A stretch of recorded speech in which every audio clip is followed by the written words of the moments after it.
Welcome to Not in a Huff with Jackson Huff, where we interview newsmakers, storytellers, and all-around interesting people. Sit back, relax, unless you're driving, and enjoy the show. Here's Jackson.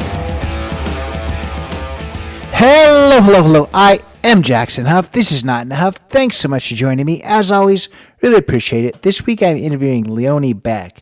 Now, I have interviewed quite a few athletes in the past, whether they're Olympic athletes, whether they're professional in other sports. Bowling comes to mind. A lot of different athletes, and definitely in sports that we don't know as much about. Of course, there's people that are, diehards in bowling and water polo and some of those sports that I've spoken with, but the general public doesn't know them as much as football and basketball and baseball and soccer and all those type of things. Leonie Beck is a open water swimmer, and the added thing compared to some of the other Olympic athletes I've spoken to is she is a Olympic swimmer for the German national team. So she competes for Germany, which, of course, most of the people I've had on have been from the U.S. team. So it's a little bit different process. We go through the process, with these U.S. Olympians on how they get to the Olympics and what competition looks like in their sport. It's a little different, certainly in Germany. The competition is a lot different, given that they don't do their sports in school. There's not a school swimming team, both in high school and in college and all that. It's a separate world. Leonie actually kind of did her sport in a very different way, where she was in the club level. She was actually a pool swimmer, the kind of swimmer that we know when it comes to being in a pool and swimming the laps and butterfly and breaststroke and all those kind of things. She wasn't getting the results that she wanted, and she switched to open water swimming, which was quite successful for her. We'll talk a little bit about just how successful, but she'll talk about what pool swimming is, and then what, of course, her new passion, which is open water swimming. She'll talk about exactly what the difference is there. Open water swimming is swimming outside in the elements, whether it's in the ocean, whether it's in a lake. Several times here I talk about it being in a river. She finally towards the end says it's not normally in rivers, but ocean, lakes, those type of things. So you're dealing with the elements, you're dealing with all that, you're dealing with 40 other people in a big old bunch, which is a kind of a contact sport at that point. You don't have your roped off lanes, so totally different world when it comes to swimming. I was just mesmerized to talk to her about, I guess, kind of the process of getting around the buoys and then having 40 people all bunched up. These competitions are 2 hours long, and the winners are literally determined by hundredths of a second. So you have this 2 hour long competition, and hundredths of a second is what separates people. So interesting for sure there. She actually left Germany and moved to Italy to train. We'll talk about why that's the case. We'll talk about her success recently in the European Championships and the World Championships, and her future with the Olympics. The next one coming up will be in Paris. So a lot to learn this week about a sport that people don't know as much about, which is open water swimming. A lot to learn about the German national team and how that works. A lot to learn about just an amazing athlete. It was such a pleasure to speak with her. So here is Leonie Beck. I'm here today with Leonie Beck. Miss Beck, how are you? I'm good, thank you. Nice to be here with you. Yeah, thanks so much for joining me. If you would, just introduce yourself. I'm Leonie Beck. I'm an open water swimmer. I was also a pool swimmer. I'm from Germany. And now I'm living since 1.5 years in Italy and train with the Italian part of the national team. But before, my whole life, I was in Germany, and I still compete for Germany. Yeah, and how do you, we had to kind of figure out time. Obviously, we're in two very different time zones. How do you like, I guess, your first year and a half in Italy? Is it a lot different than Germany? How's that experience going? Yeah, it's like the training, of course, everywhere you have to train really hard. In Germany, in Italy, for my sport, swimming, you have to train a lot everywhere. But I think from the country and the philosophy of the people, Italy is a bit different to Germany.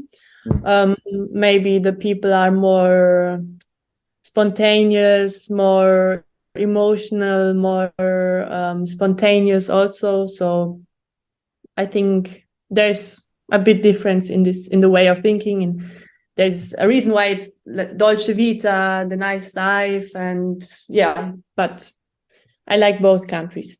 Yeah, and I want to kind of get to the start of your swimming. So what I guess what started your passion for all things water? I have two brothers, one older, one younger, and my older brother went to the swimming club. So as a younger sister, I also wanted to go and join the swimming club. So that's how we all three ended up in swimming. And yeah, so all of my sisters, siblings, no, not sisters, I don't have sisters. Of my siblings are swimmers. Yeah. So do you have is it older brothers that just like you wanted to do what they were doing, or how did that work out? Yeah, I think, yeah, because as a younger sister, you look up to your older brother and want to do the same things like him. So that's how we all ended up in swimming. Yeah, I always like to ask this question because I hear that a lot from athletes, that it's, their older brother or older sister that kind of inspired them. And the funny thing is, I always like to ask, are you better now than your siblings? And the funny thing is, I talked to somebody who was literally a two-time Olympic gold medalist in water polo, top of her sport, and she still wouldn't necessarily say she was better than her sister who didn't go past high school in water polo. But can you say that you're better than your brothers in swimming? Yeah, I am. Well, they My unfortunately, like not unfortunately, but of course, I would be happy if my siblings would achieve the same. But my older brother was in the national level, and he always qualified for the German nationals, but never reached the world level. And at one point, if you're not swimming in this high level, you have to decide in which way you want to go, because at one point swimming is not you don't earn so much money to make your life after, so you have to decide to make university so you can feed your family one day. And that's why he decided to quit swimming like 5 or 6 or more years ago. And my younger brother was also quite good. He was junior world champion with the relay, also in the pool. But the federation didn't take so much care on the younger people and didn't take them to competitions, not even to European championships. So at one point he said, why should I continue swimming if I'm not allowed to go to the competitions? And he was top 5 in 100 freestyle from all the German guys. So yeah, it's a bit sad, but so he decided to quit also more or less 1 year ago. Yeah, well, it sounds like they both were definitely at a high level, but then that kind of brings us to the next question. That is kind of the process of being on the national team. I've talked to a lot of people that are based in the U.S. and are on the U.S. national team for a lot of different sports, but I wonder what the difference is when it comes to joining the German national team. And I guess the first question I want to start out with that is, in the instance of your brothers, where does, I guess, the process start when it comes to a lot of these sports? Or do you have junior academies for 7-year-olds like sometimes we do? And where do you think is the level that, hey, your brother didn't get to the international level at 20 or something like that? Is that now too late, or do people continue on and on to try to get onto that national team?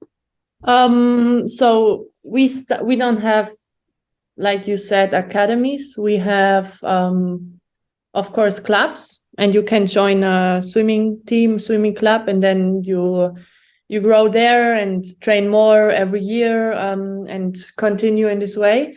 And then depends if you qualify for maybe, I don't know, for Bavaria, for the different parts of Germany. And then there's a team Bavaria, then there's a team, I don't know, and they do little competitions to get to know the swimmers and athletes, how it's with competition. And so you continue and work on to reach the nationals.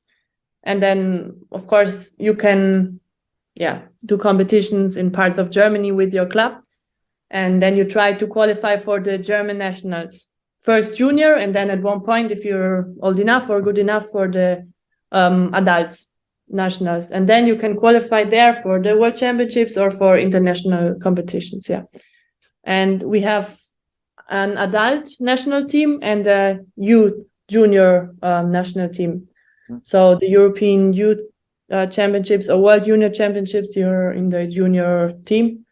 And then you can, if you're good enough, do the step to the adults.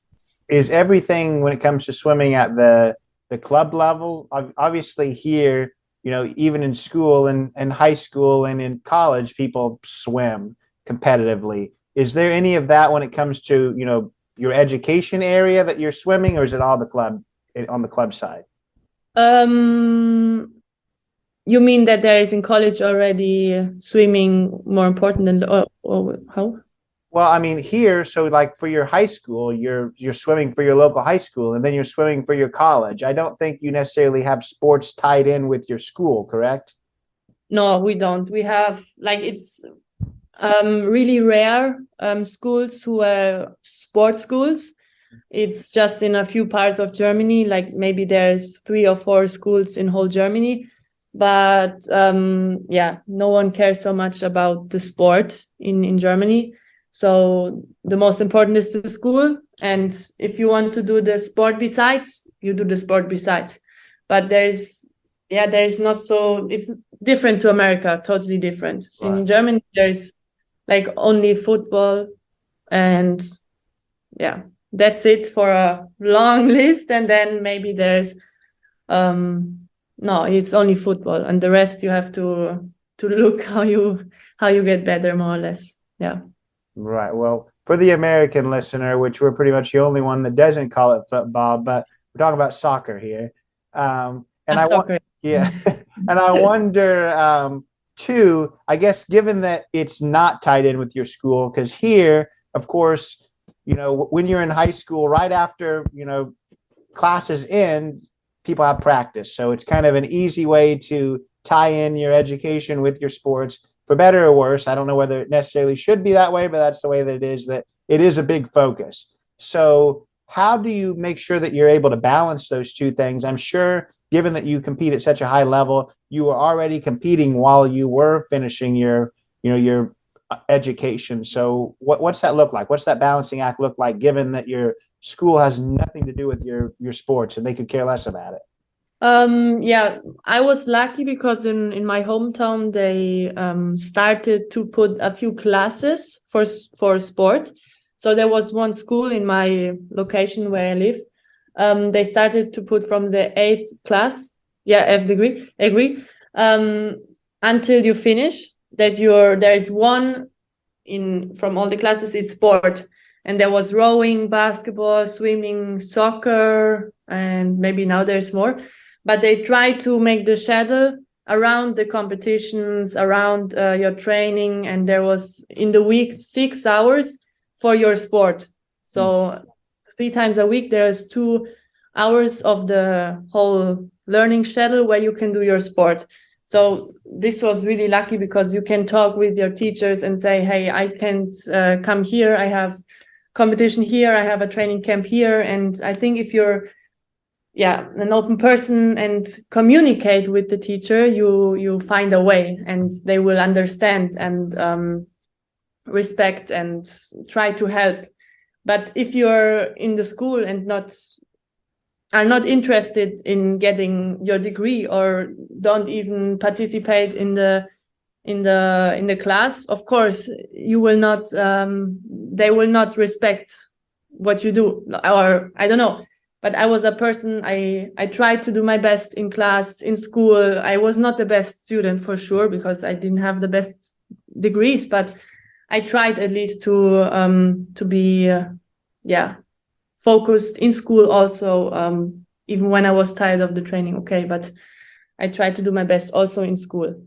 Yeah, no, I understand that. I want to kind of move into your, I guess your areas of specialization when it comes to swimming, because I think a lot of people, when they think of swimming and swimmers, they're thinking of the pool and doing the relays and the free strokes and breaststrokes and all this kind of stuff. Where yours is a little bit different, where you're mostly an open water swimmer. How did that happen? How did you go from kind of a pool to, I guess, swimming in what are you swimming in, rivers and things like that? Talk a little bit about your certain area of swimming. I was a pool swimmer until the Olympic Games in Rio. I always qualified for World Championships, European Championships, and then also for the Olympic Games in Rio, but I was never able to do personal best in the most important competition of the year. So I always qualified, but I was never happy with the results, how I finished my race. And the Olympic Games in Rio was one of the worst for me, because I was really bad. I got sick also in the preparation, and I was miles away of my personal best time. So after I said, okay, I don't want this anymore. This is really bad for my mind. If you always are disappointed by yourself, you're afraid to get disappointed for the next race again. This period also, I think it's a period from the girls when you, how do you say, when you get in puberty? No, when you grow. Yeah. And it's totally normal in every sport. You can see in the result that in this period of time, your performance is stuck. You don't get better. Your performance is in one lane. You train a lot and you try everything, but it's not getting better. And it's a time where a lot of athletes stop their sport because they say, why should I continue? There is other things in life than sport. There is other more interesting things. There is party, there is, I don't know, boyfriends or something. And that's why a lot of people stop in this period. But if you continue and go over this period of time, you will succeed. You will be successful in the future. And I had 3 years of this time, and it was really hard. So that's why I was not good in I don't know why, but anyway, I didn't do personal best. And after I decided after Rio, I don't want this anymore. Or I stop or I go to open water. My club is in Germany, the headquarter for open water. We have with Thomas Lutz 12 times world champion, 2 times medalist at the Olympic Games in open water. So it was clear that I try at least maybe. So we decide, okay, I don't do pool anymore, and I try open water, and I try to qualify in another sport for the Olympic Games in Tokyo, open water. And that's how I decided the change from pool to open water. Yeah. So are those two very different, I guess, Olympic teams when it comes to pool and open water? Are they still part of, the one German national swimming team, or is it two separate things that are, two different federations, if you will? No, it's the same federation. It's the German Swimming Federation. And also some of them are also in the pools. Like me, sometimes, of course, for example, last year I was also competing at the European Championships in the pool, because it was in Rome, in the most beautiful pool in the world for some. So I said, okay, if I'm already qualified, I do the race, and after open water. But it's the same federation.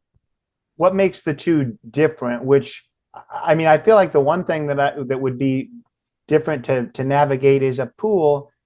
You kind of know what you're getting into. You know what probably the temperature is going to be. You kind of know what the water is going to be like, because you've been in a pool with that many people before in that same size. So it's not going to be undercurrents and waves and stuff like that. What's it like having to deal with a natural body of water that isn't, as predictable and then having to compete in that water.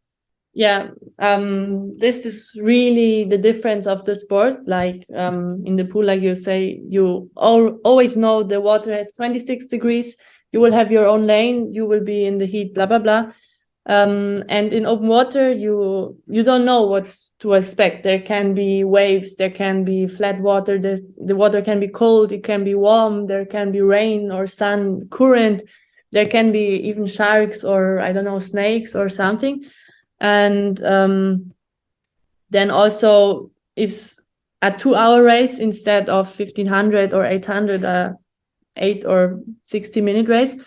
So it can be really long if there is a lot of waves and current and stuff. 10K can be really long. So you have not, of course, to make a tactic also for the race.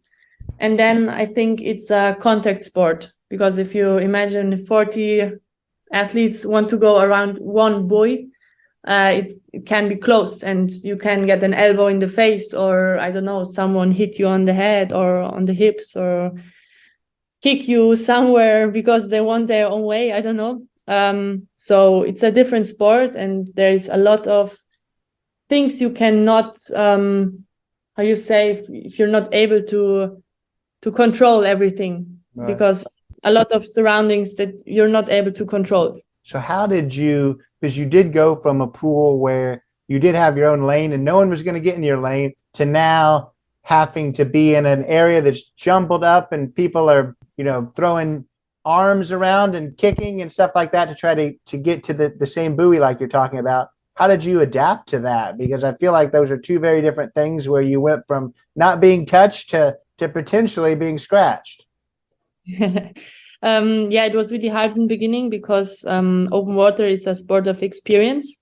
So if you're not really talented for this sport, you need a lot of experience. And me, I was really not talented for this sport. In the beginning, I came out with bleeding eyes because they hit me on my Googles and stuff. And I was like, I didn't know what to do, how to react on certain moments. So it was really hard in the beginning, but also there I kept going and know, okay, from competition to competition, it's going to be more easy, it's going to be better and better. And in the end, it worked like this. And I did, a lot of competitions. And after 1 year, I already won 2 medals at the European Championships.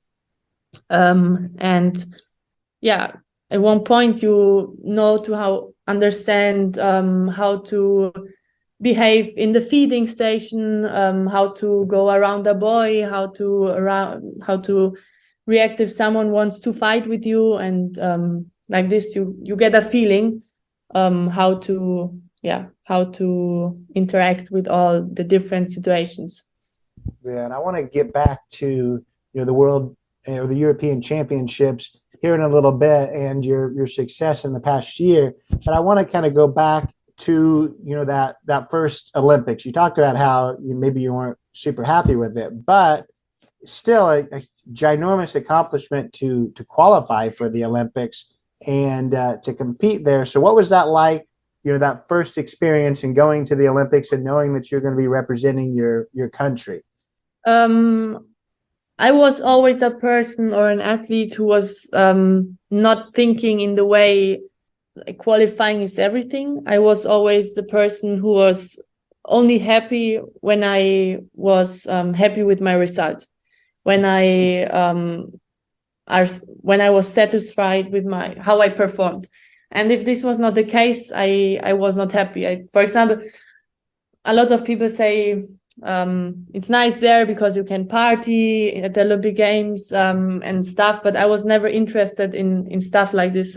I just wanted to be satisfied with my race, and then I'm happy with the competition. And of course, it's there's also a lot of great parts at the Olympic Games. You see superstars like the NBA players. It's amazing to see them, just to see them eat and to see how they interact with each other or how they move. I don't know. It's really amazing to see, because they are superstars. They are not only athletes. Of course, everyone who's in the Olympic Village have a place deserved at the Olympic Games and qualified, but I don't know, it's in Germany, you don't have NBA players. Like in sport, you have the soccer players, which are really famous and are superstars, but that's it. Maybe we have tennis player Alexander Zverev, and the rest, I don't know. There's so many nice and beautiful sports, but in Germany, no one cares so much. It's different to America, unfortunately, because I think athletes deserve to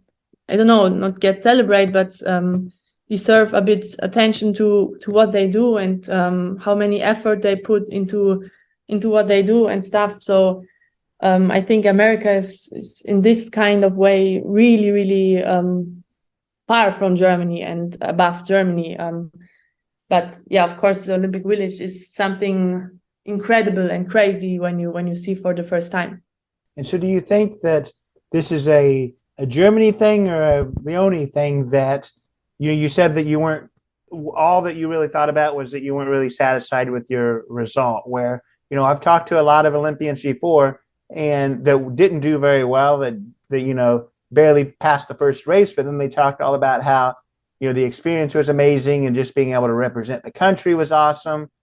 It doesn't sound like that's necessarily what you're saying. So do you think it's because you're hard on yourself, or it's the way that the sports culture works within, the German national team? I think it's my point of view. I think every athlete, of course, is different, and every athlete has his own way of thinking. But I don't think it's a German way of thinking. It's my point of view. And for example, I don't know, maybe I'm the only athlete in the world who left the Olympic Games before. But in Rio, I was so sad about my race. I said to the German team, I want to leave earlier. And swimming is in the first part of the Olympic Games. So you have 1 week of party or whatever you want to do in the Olympic Village. But I said, I don't want to stay here anymore. I want to leave. I want to go home. And so I asked for a flight a few days before, like 2 days after my race. And I flew home before I even had to fly home. So I don't know if I'm the only athlete in the world did this, but maybe, like, I think it's my point of view, like, not, I don't know. You cannot it's not everyone is the same. Like, well, hopefully, that was 2016. Hopefully since then, maybe you've given yourself a little bit more, leeway and credit, because that's a huge accomplishment. I hate for you to, obviously not everyone can finish first or we wouldn't have competition, but you should feel good about where you got. I also wonder, so that was 2016. Did you compete in the next Olympics? Yeah, in Tokyo. Yeah. So what from that first experience did you take to the next? And then what was that second experience like? Were you at least able to enjoy that? It was a different kind of Olympics with COVID going on, I guess. Yeah. So, this was my pool part as an adult. And like, I was lucky. I was really successful at the junior, and I won also the European Youth Championships. I was really good swimmer. It's like really successful in the youth already. But then, the time with blah, blah, blah, Olympics and everything. So that's why I said I want to change something, or I stop or I go to open water. And open water is more, I don't know, more, the mind is more easy. The mind is more, because I don't know why, but everything is more relaxed. It's another vibe, I would say. So from then, it's another, like, a new life started more or less for me. And Tokyo was a completely different Olympic Games for me, because this time, of course, there was COVID and stuff, but also I didn't care about this. And open water is in the second half, so everyone had to leave after 24 hours after their own race when they stopped competing. So there were not many people in the village anymore. It was like a ghost village, more or less, but it was nice anyway, because you can concentrate on your sport and stuff. And yeah, this time I had another mindset going into the Olympic Games. I said, okay, now I want to enjoy what I do. I want to enjoy my race. I want to just take everything what I can take from this Olympic Games. And this time I was 5th in the race. And I think a 5th place is, really, really good. And it was 1 or 2 seconds to the medal and 4 seconds for the gold medal to be Olympic champion. So, and it's a 2-hour race, like just to know how less was missing. But I was really happy with the result. So this was the opposite of Rio for me. Well, yeah, well, I'm glad to hear that for sure. And yeah, that's the thing that just shocked me. One, just how long these races are. When I was looking at your times yesterday, with these things being 2 hours, I can't imagine how did you train from moving from the pool that I think probably the longest races are 12 to 15 minutes to now 2 hours. What was that like? What was that stamina training like? Did you already just kind of naturally have that? Or did that take a lot of training to be able to swim for that long? The training didn't change so much, because if you're an endurance swimmer, you have to train anyway a lot.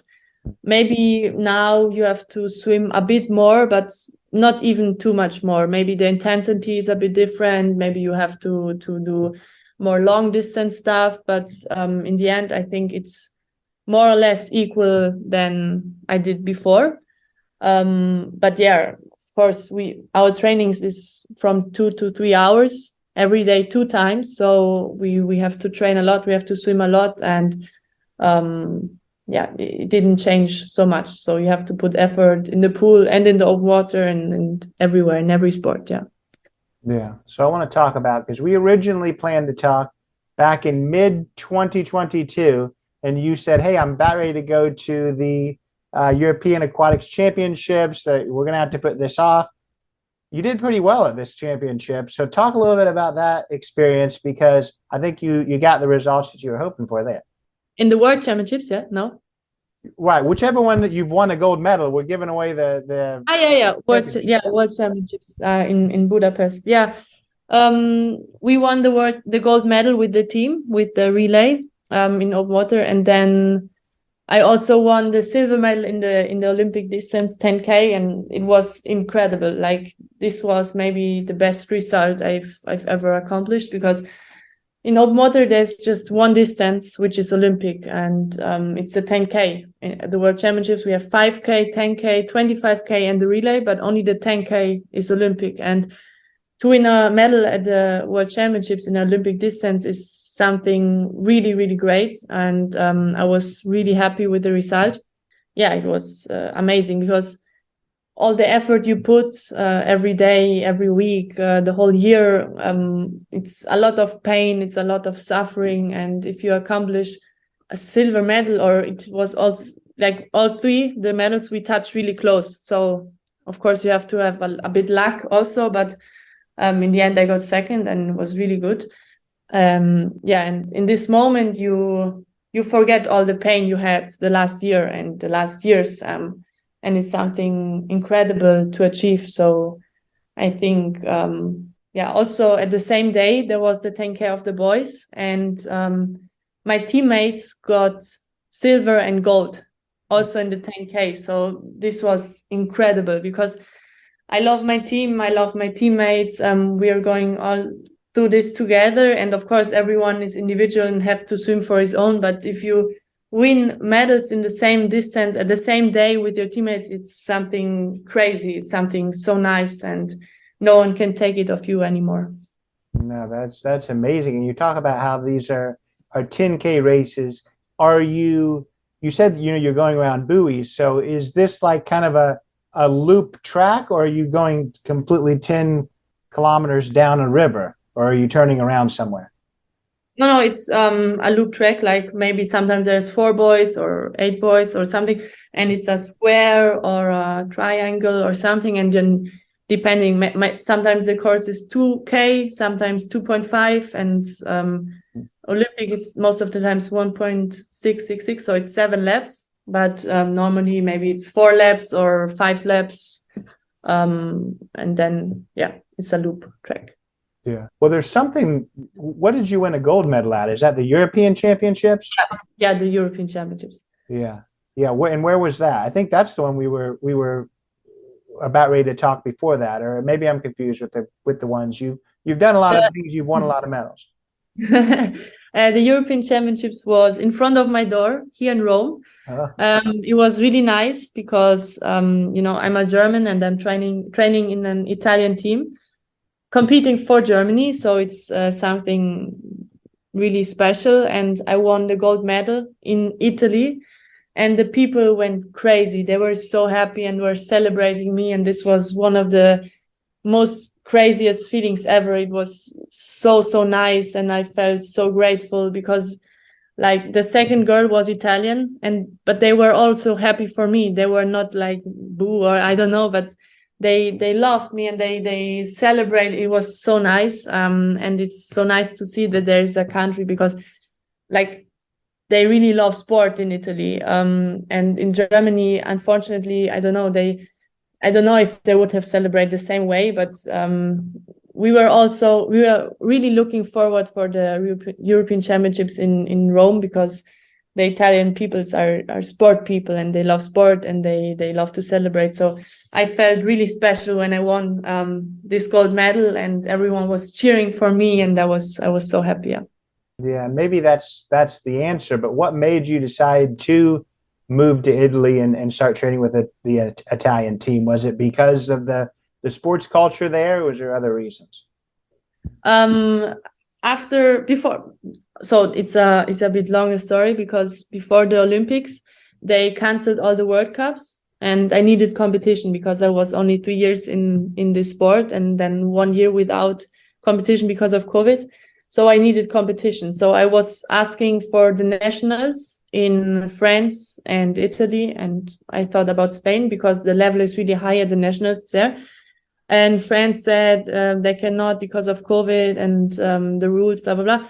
And Italy said and respond, yeah, of course, you can come. We are lucky if you come and you can join us, of course. So I was going to compete at the Italian nationals and at the Europeans. I was asking the coach, is everything clear for the competition and stuff? Am I entered and stuff? And he said, yeah. And they even train at the same place where the nationals is. Because of COVID, they have to move the pool and stuff. So after I was thinking of maybe I can join a few weeks, like 2 weeks before the competition and train with them.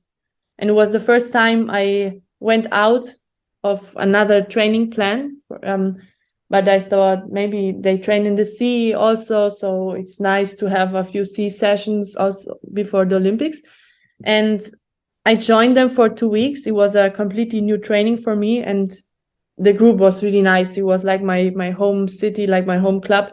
We were like a family. They were really funny. Of course, Italy is a nice country. And then after the coach said, if you want, you can come again and join for, I don't know, for how long you want. And then I said, okay, if I have the opportunity to make a year out of like a foreign country year, I don't know how you say, but in Germany they do in school or in university a semester in another country, and I never did before. And I say, okay, maybe if I have the opportunity now, if I do, it's in the after Olympic year, because the results doesn't matter so much. And if I don't like it there, I can pack my bags and go back to Germany.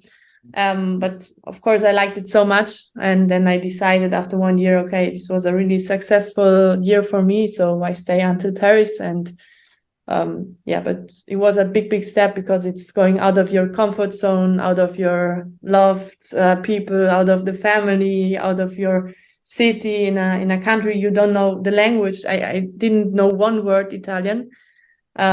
So yeah, it was a big step, but now I'm here. Yeah. Can you speak Italian now? A bit. It's of course after 1.5 years you learn something, and I can understand almost everything, but I'm a bit lazy to speak because we are always so dead from the training. So it's hard to learn new, but yeah, of course I can speak a bit. Yeah. Good. Yeah. Well, I can't, so I'm not challenging at all. But so, you said that after a year you decided to stay. So is this where you're planning on staying, at least for the foreseeable future? Is it somewhere that you're planning on staying at now, or what does that look like? Yeah, my goal is to stay until Paris. until Olympic Games here, and because I started now something new and I want to finish it. And yeah, until Paris, it's a plan to stay here. The two last questions when it comes to open water. The first one is, I guess, what does the outfit differ from, the pool? We already talked about how we know it's going to be a certain temperature, it's going to be nice. You don't know that with the river. Do you have to wear like a insulated wetsuit? Do you wear, water shoes? What's it look like when you're swimming in a river? So we also swim in ocean and in lakes. Like we never swim in river. Some like little times. So it's oceans or lakes, okay. Yeah, and there is the rule between 16 and 20 degrees. There is wetsuit. And if the water is 20 degrees and up, you're not allowed to wear the wetsuit. So you wear the racing suit. And if the water is above 31, there should be no competition. And also under 16 degrees, no competition because it's too dangerous. So this is the rules.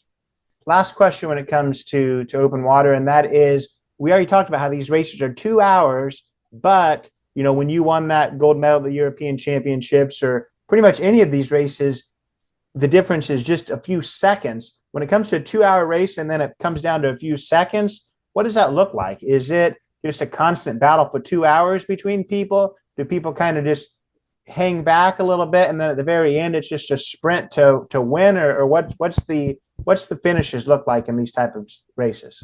Yeah, it depends, of course, of the race, but now there is a lot of good swimmers, so the level is really equal at the first, I would say, 10.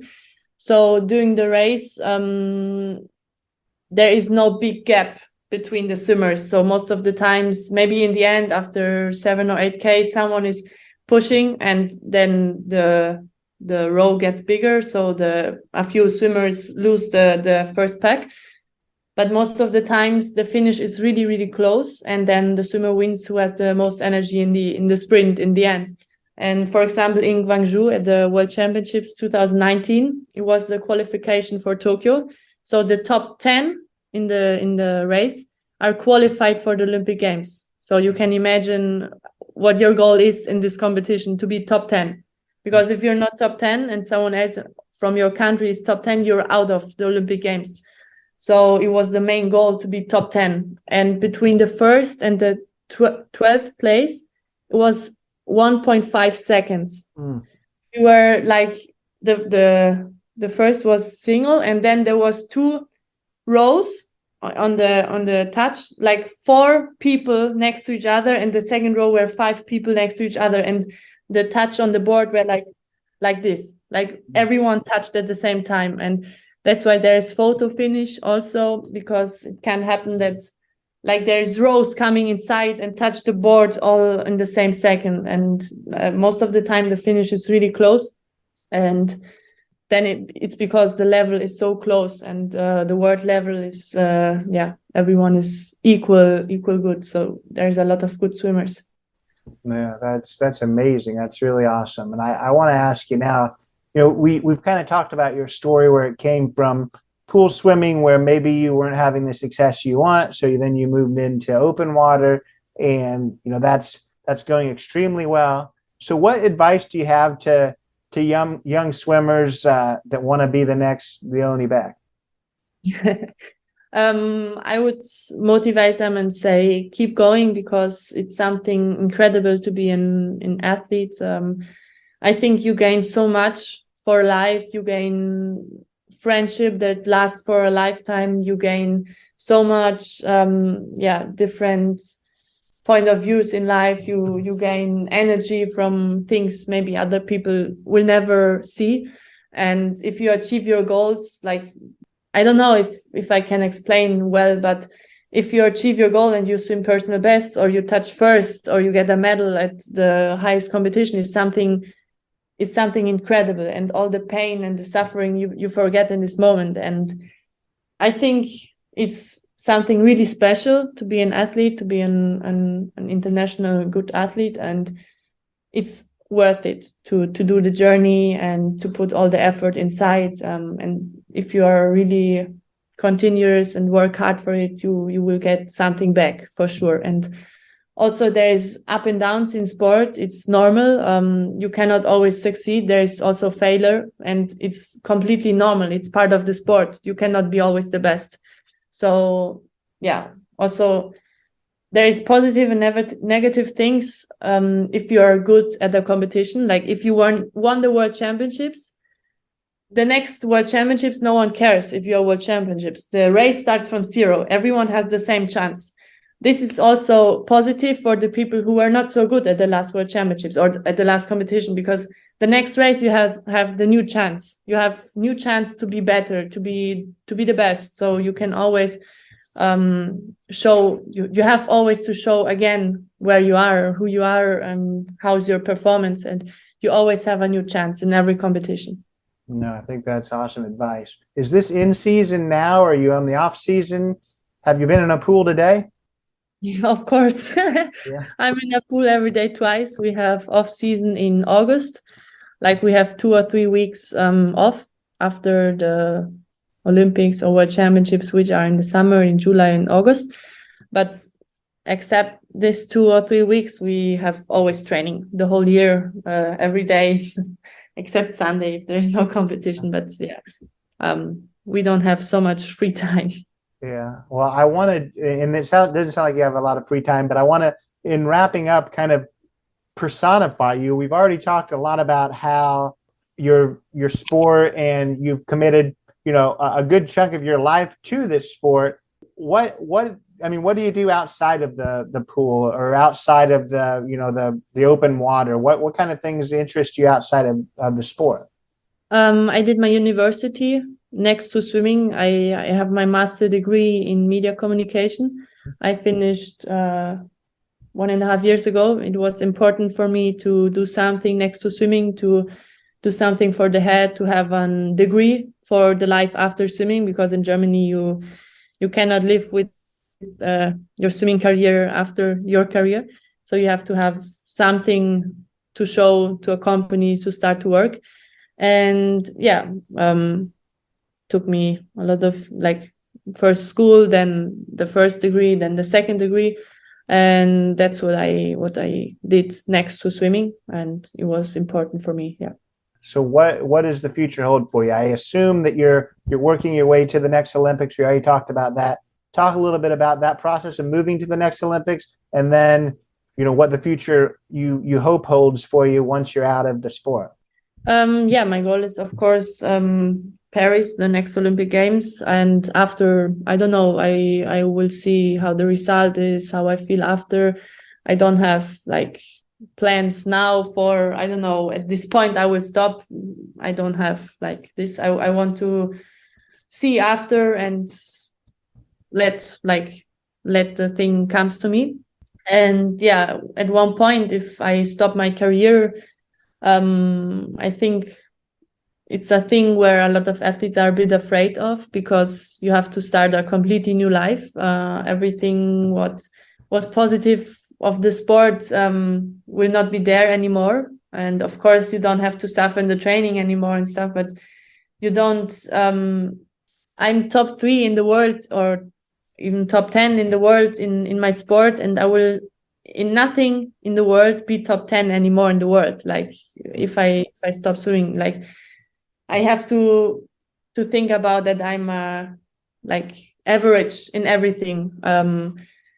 And yeah, because it's hard to be the best in the world in anything, even if it's in PlayStation. You can imagine how many hours you have to train or to play to PlayStation to be the best in the world. It's incredible.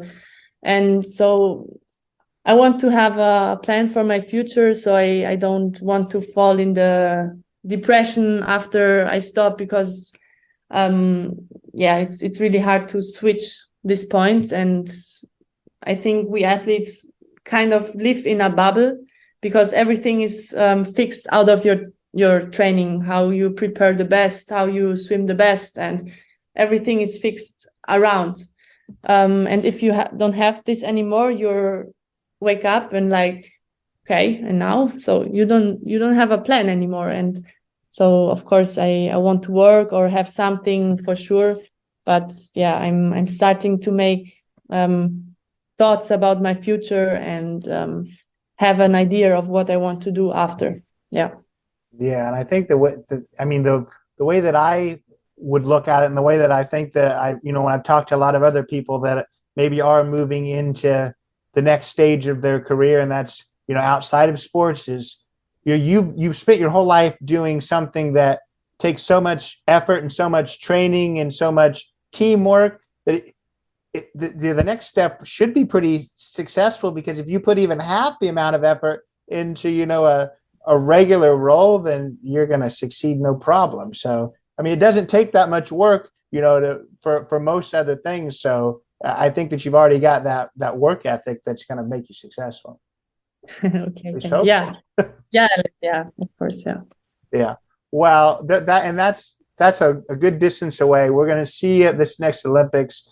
We're going to talk at that point about how you're a gold medalist. So we don't have to worry about your next step. We've got steps before that. But no, it's been a pleasure speaking with you. I want you to shout out, if you will, any way that people can connect with you. They've listened to this. Now they want to follow along with your career. What's your social media or any other ways people can connect with you?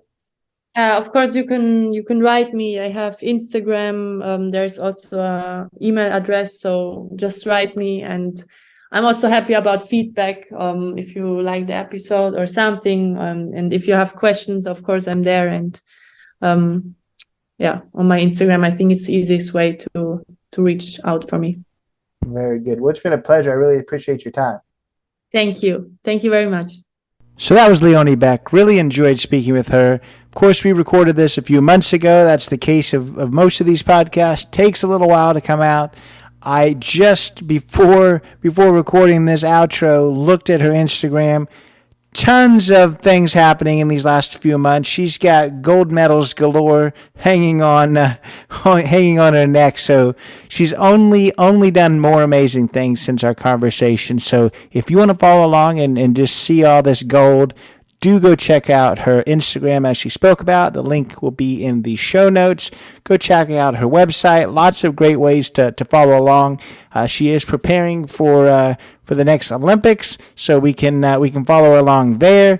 If you remember, the last person I spoke with that was preparing for Olympics did quite well after our conversation. So nothing but the best for Leonie. I don't think she needs it because she's amazing. So we will certainly see there. Urge you to follow along with her.